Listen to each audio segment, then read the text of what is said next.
Hello all, welcome back to Holy Meadows and welcome back to my living room. And today I wanted to talk about shadow work and everything all encompassing. I feel like shadow work is very essential when it comes to growth and healing and also in spiritual development. So the shadow side is an esoteric concept, but it's also kind of a psychological concept. It's been used by Freud and Jung, and they consider it the repressed side, the unconscious mind. It comprises of emotions, memories, events, and experiences that we deem inappropriate. These thoughts, these feelings, these emotions are considered fear-inducing, traumatic, and just overall very difficult to address. And because they're so difficult to address, that causes them to be hidden. Our conscious mind tries at great lengths to control how much access we consciously have to the repressed mind because of how harmful or hurtful the initial pain was.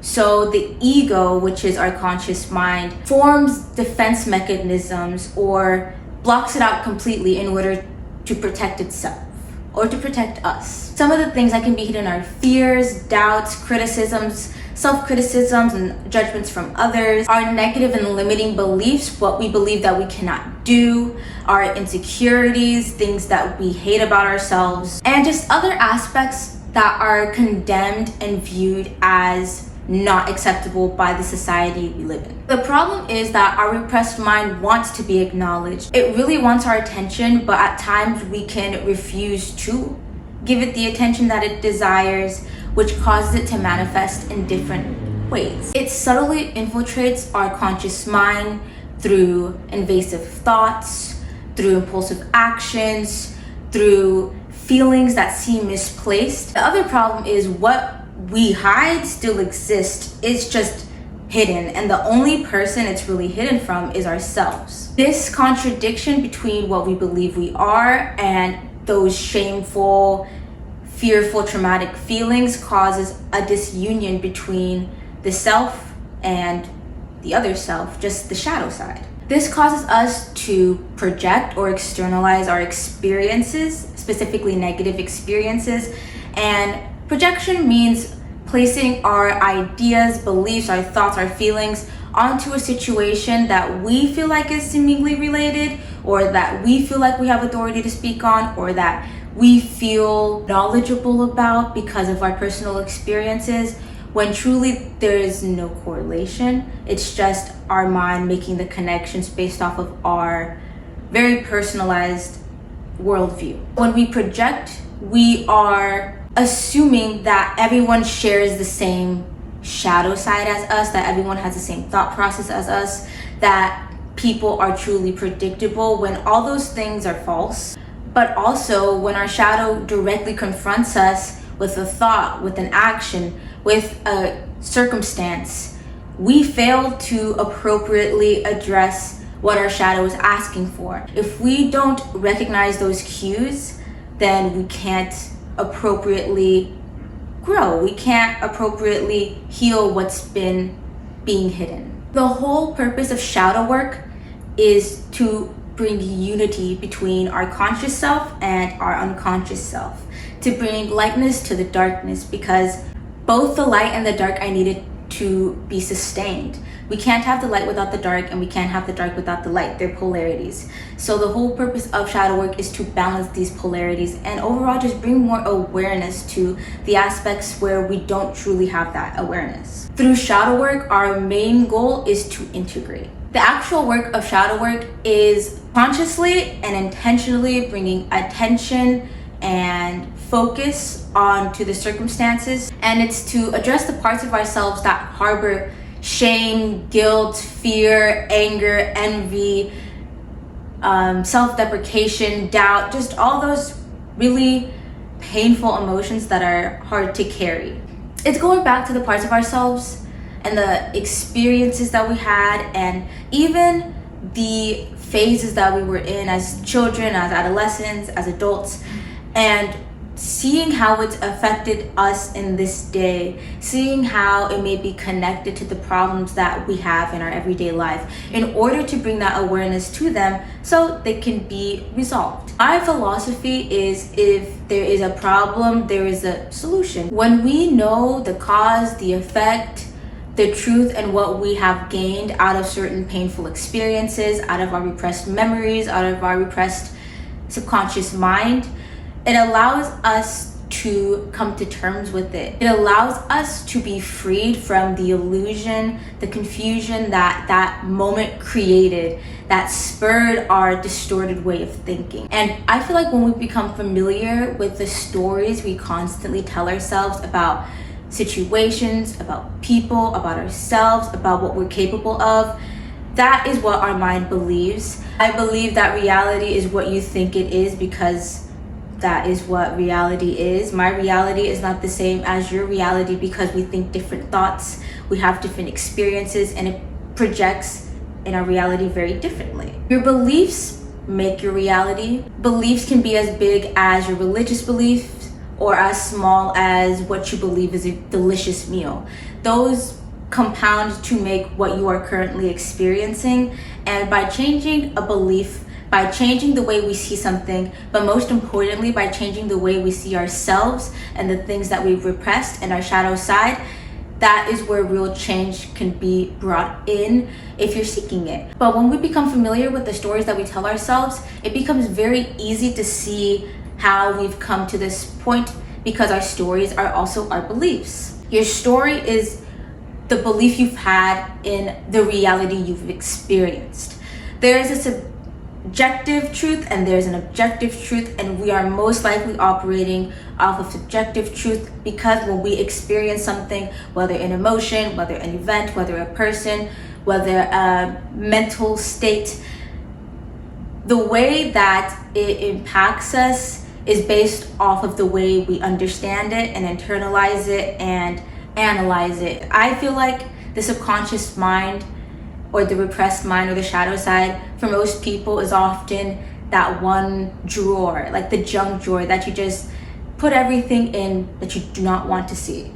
So I think it's important to open that drawer, organize it, go through it, see what needs to be tossed out, see what needs to be readdressed. It's very important to do those types of, I wouldn't say inventory, but that type of organization within the mental space. The goal with shadow work is for it to be a continuous process. When we address the shadow side, or we're constantly maintaining that upkeep with the shadow side, we don't have that full junk drawer of repressed memories. We get more access to what is hidden in our subconscious mind, which allows us to shed light on what is not useful. It sheds light on whether we accept a story or whether we throw it out, whether we change the narrative. And I think it's also very helpful for transmuting those painful experiences. When we have so much weighing on our subconscious mind, it doesn't just trickle out into the conscious mind, it trickles out into our physical body. With shadow work, we're working to make both parts of ourselves, all parts of ourselves, all aspects of ourselves whole and congruent, so they can work together to create what you're working towards. I actually think it's a lifelong habit to address things, become aware of it, and transmute it into a higher positive light. But I think it's essential to look at ourselves in the mirror, metaphorically, and be able to address the parts of ourselves that we do not like with kindness, with respect, with love, with patience, instead of what we have been doing, which is hiding it, repressing it, not acknowledging it, projecting it, not wanting to be attached to it. But overall, if you are having actual, serious, life-threatening feelings, experiences, go get professional help. There are some things that we can't do alone. But the light side to shadow work is that it allows us to be congruent in a whole within ourselves, which is what I feel like is an aspect that a lot of humans seek nowadays. I think shadow work is also good for shedding light on experiences and things that we didn't even know were hidden, but through a little releasing, through a little clearing, they can make their way to the surface so we can see them and be like, oh, this is affecting me. There are a lot of things that impact our reality that stem from our unconscious mind. A lot of our beliefs are influenced by our super early surroundings, by our families, by the people that we keep around us the most, by the hobbies that we like, music we like, just by the things that we find identity in. So I think it's very important to go back to see how your family was like. Logically, childhood, early childhood, it was when we were most impressionable because our brain had nothing in it. So it just takes everything around it as this is the way the world is because this is how I'm seeing it and this is the only thing I have seen. So when we're operating on that infantile mindset, it can be hindering when we're trying to go out and grow and experience in the world.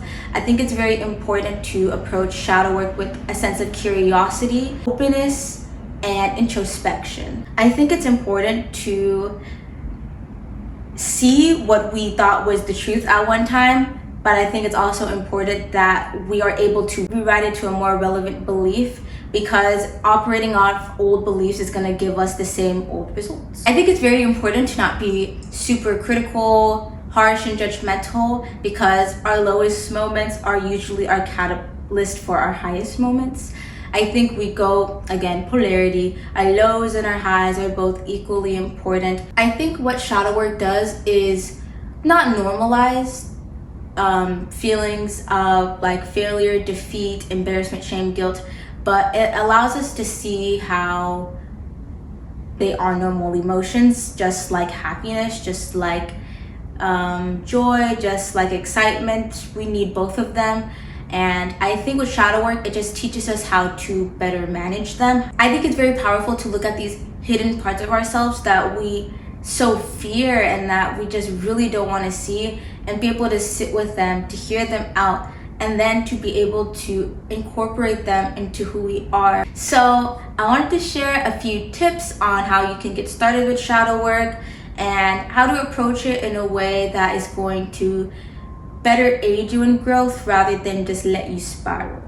So I think the first step into doing shadow work is actually finding a space to do the work. I recommend being alone, having a private space, making it as comfortable or as nice as you want it. Just somewhere where you can be alone and private and be able to go through these things without interruption and without feeling like you need to hold back. When you're doing shadow work, you should just be saying the truth or what you are truly feeling in that moment.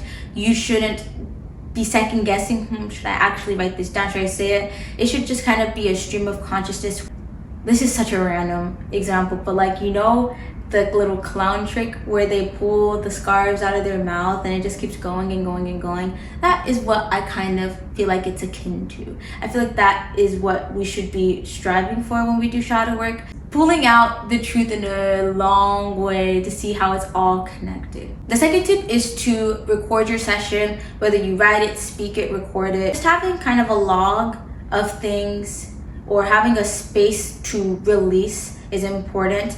I think it's important to take what is on the inside and put it on paper to make it physical, just so we can see like a physical embodiment of what we have been holding on to. When we physically see something in writing, I think it triggers our brain to actually acknowledge it as real, because a lot of the times with our shadow side, with our repressed side, our brain doesn't think it's real or it doesn't want to acknowledge it as real. Tip 3, there are many ways to go about it. These are some of my favorite ways to go about shadow work that I've personally found extremely helpful. You can, of course, do a journal dump, an emotional dump. If you just have like a nagging thought on your mind, I would emotionally dump about that. Just stuff like that where it's kind of like grabbing the thought out of the ether and being like, well, let's see where this comes from.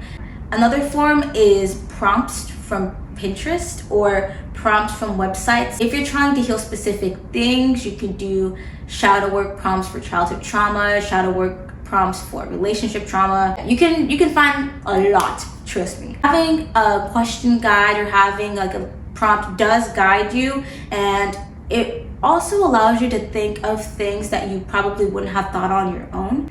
Another method that can be a little intense at times is who, what, when, where, why, and how. For certain emotions, for certain people, for certain feelings, for certain events, you can do how it happened, why it happened, what happened, and that can be very helpful for seeing the story that you're telling yourself. And then another method that I find very helpful is writing down your beliefs, your morals, things that you like, pet peeves, and trying to see where it has come from. I think that's very important for linking the present and the past so you can have a different outcome in the future. This is why I think history, all types of history, is so important. If you do not understand the past and know why it's happened, then you're bound to make the same mistakes in the future. And then my final tip is close out, or after you finish your shadow work session, do an act of service for yourself, do an act of love for yourself. It's important to re-energize yourself with something positive, with something loving from yourself, from your conscious mind. Giving your subconscious mind a gift from the conscious mind to thank it for opening up and letting it know that it's safe to be with you and it's safe to talk about the things that hurt us the most. Thank you so much for watching. If you enjoyed the video, leave a little like and a comment, and I hope to see you in the next one. Bye.